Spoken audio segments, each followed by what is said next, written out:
समुद्र किनारे बसे किसी गांव में एक धनवान सेठ रहता था। उस धनवान सेठ के पुत्रों ने एक कौवा पाल रखा था। सेठ के पुत्र रोज अपने भोजन में से बचा कुछ अन्न कौवे को दे देते थे। सेठ के घर की जूठन खा खाकर वह कौवा कुछ ही दिनों में मोटा और तंदुरुस्त हो गया था। रोज सेठ के घर से भोजन मिलने पर कौवे का अहंकार बहुत बढ़ गया। अब कौवा अपने से श्रेष्ठ पक्षियों को भी तुच्छ समझने लगा।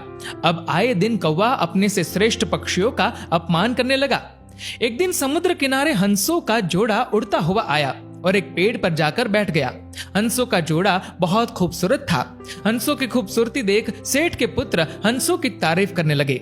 ये बात कौवे को गवारा ना हुई। वह मन ही मन हंसों से ईर्ष्या करने लगा। हंसों से ईर्ष्या करते हुए वह दोनों हंसों में से जो सबसे ताकतवर हंस प्रतीत हुआ उसके पास गया। हंसों के पास जाकर कौवा हंस से बोला, तुम केवल खूबसूरती में मुझसे अच्छे हो सकते हो, लेकिन ताकत में मैं तुमसे ज्यादा ताकतवर हूँ। मैं तुम्हारे साथ उड़ने की प्रतियोगिता करना चाहता हूँ। हंसों ने कौवे को समझाया कि वह उनके साथ प्रतियोगिता नहीं कर सकता, क्योंकि वह आसमान में बहुत दूर दूर तक उड़ते हैं। उनके साथ प्रतियोगिता करने से उसे कोई लाभ नहीं है।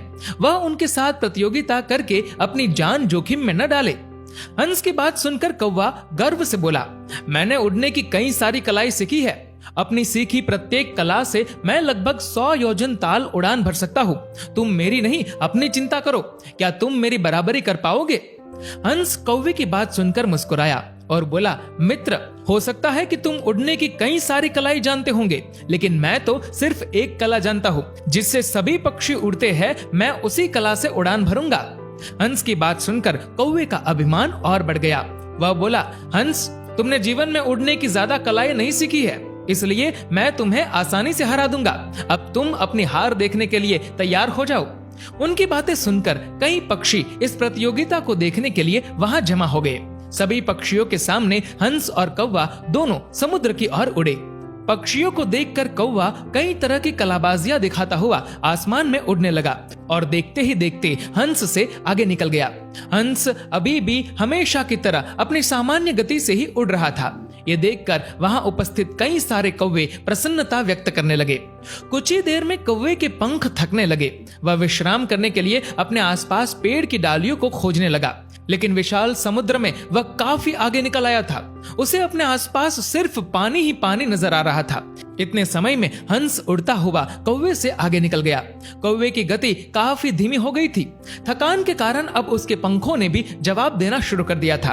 अब कौवा पानी के सबसे करीब उड़ने लगा। कौवे के पैर अब पानी में डूबने लगे थे।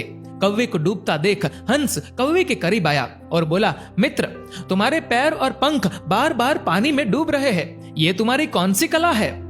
हंस की बात सुनकर कौवा बड़े ही पछतावे के साथ बोला, मित्र, मुझे माफ कर दो। हम कौवे सिर्फ कांव कांव करना जानते हैं। हम भला इतनी ऊंची उड़ान कैसे भर सकते हैं? मुझे अपनी गलती का एहसास हो गया है। हे मित्र, मुझ पर दया करो, मैं डूबने वाला हूँ। कृपा कर मेरे प्राण बचा लो। जल में डूबते हुए अचेत कौवे को देखकर हंस को दया आ गई। उसने कौवे को अपने पैरों से पकड़कर समुद्र किनारे छोड़ दिया। मित्रों, इस कहानी से हमें बहुत कुछ सीखने को मिलता है।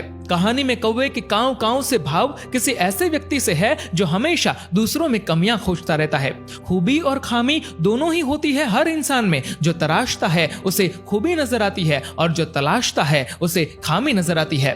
दोस्तों, इस वीडियो को लेकर आपकी क्या राय है नीचे कमेंट करके जरूर बताएगा। और अगर आपको ये वीडियो अच्छा लगा तो इस वीडियो को लाइक करेगा, शेयर करेगा ज्यादा से ज्यादा लोगों तक। और ऐसे ही और भी इंस्पिरेशनल वीडियोस के लिए सब्सक्राइब करें हमारे यूट्यूब चैनल को और फेसबुक पर फॉलो करें हमारे पेज को। धन्यवाद।